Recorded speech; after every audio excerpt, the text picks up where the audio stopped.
Assalamualaikum warahmatullahi wabarakatuh.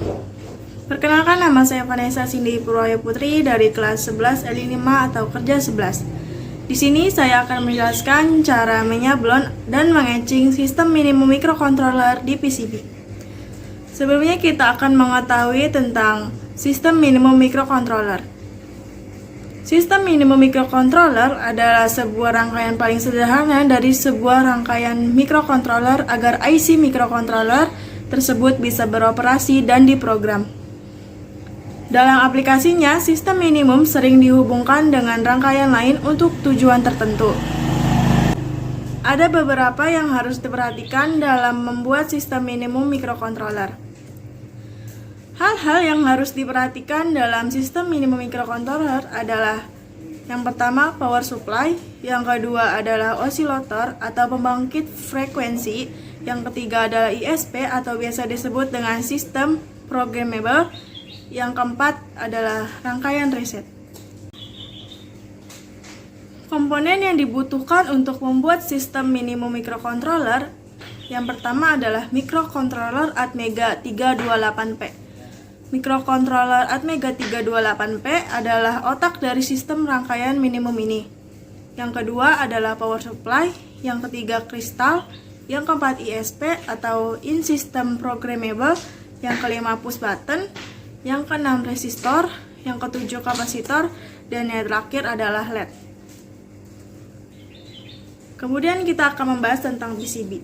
PCB merupakan singkatan dari Printed Circuit Board, yang jika dalam bahasa Indonesianya banyak disebut dengan istilah papan sirkuit cetak atau papan rangkaian cetak.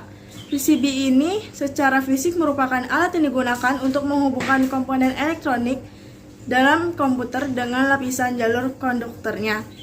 PCB sendiri sudah berkembang semenjak puluhan tahun yang lalu. Fungsi PCB tersendiri adalah: yang pertama, untuk tempat menyusun komponen-komponen elektronik. Yang kedua adalah menghubungkan kaki komponen atau satu sama lain, baik kaki komponen aktif maupun pasif.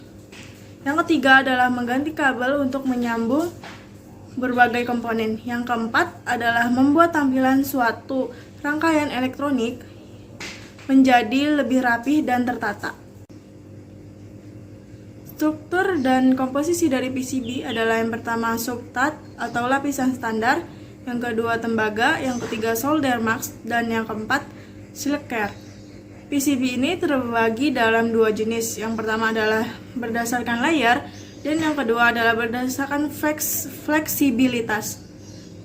Untuk jenis-jenis PCB berdasarkan layer adalah: yang pertama single layer, yang kedua double layer, dan terakhir multi layer. Jenis-jenis PCB untuk berdasarkan fleksibilitas adalah: yang pertama rigid PCB, yang kedua flex PCB, dan yang ketiga rigid flex PCB. Oke, selanjutnya kita akan masuki alat dan bahan untuk proses menyablon PCB. Untuk alat-alatnya, yang pertama adalah plastik mika, yang kedua papan PCB, yang ketiga amplas, yang keempat shovel, yang kelima wadah plastik, yang keenam sendok plastik, yang ketujuh uang logam, yang ke-8 kertas fotokopi yang berisi layout. Untuk alat-alat dan bahan untuk proses mengecing adalah: yang pertama ferric chloride atau FeCl3, yang kedua amplas, dan yang ketiga wadah plastik. Untuk proses menyablon adalah: yang pertama siapkan papan PCB, yang kedua cuci bersih papan PCB menggunakan air mengalir, yang ketiga gosokkan dengan perlahan menggunakan amplas, yang keempat adalah siapkan larutan shovel dengan cara: yang pertama tuangkan shovel terlebih dahulu dalam wadah plastik, yang kedua tambahkan sedikit air dalam wadah, yang ketiga aduk shovel hingga larut. Untuk proses kelima adalah celupkan kertas fotokopi ke dalam larutan shovel yang telah dibuat sampai kertas basah. Yang keenam, letakkan kertas fotokopi di atas papan PCB. Yang ketujuh, gosok secara perlahan kertas tersebut menggunakan uang logam dengan beralasan plastik mika. Yang ke-8, gosok selama kurang lebih 3 menit. Yang ke-9 adalah lepaskan plastik mika tersebut dan tunggu hingga kering. Berikut adalah cara-cara gambaran dari proses menyablon.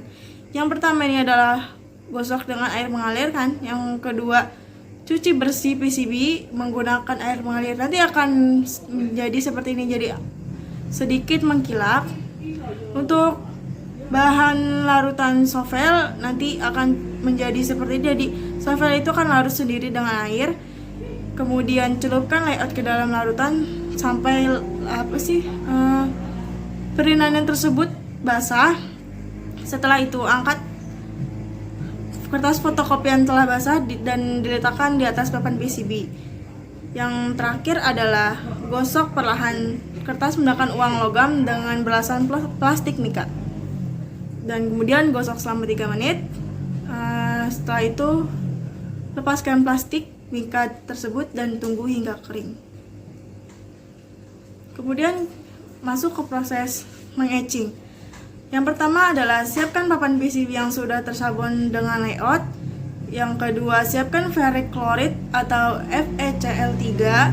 Yang ketiga, siapkan wadah berisi air hangat. Yang keempat, campurkan ferric chloride dengan air hangat.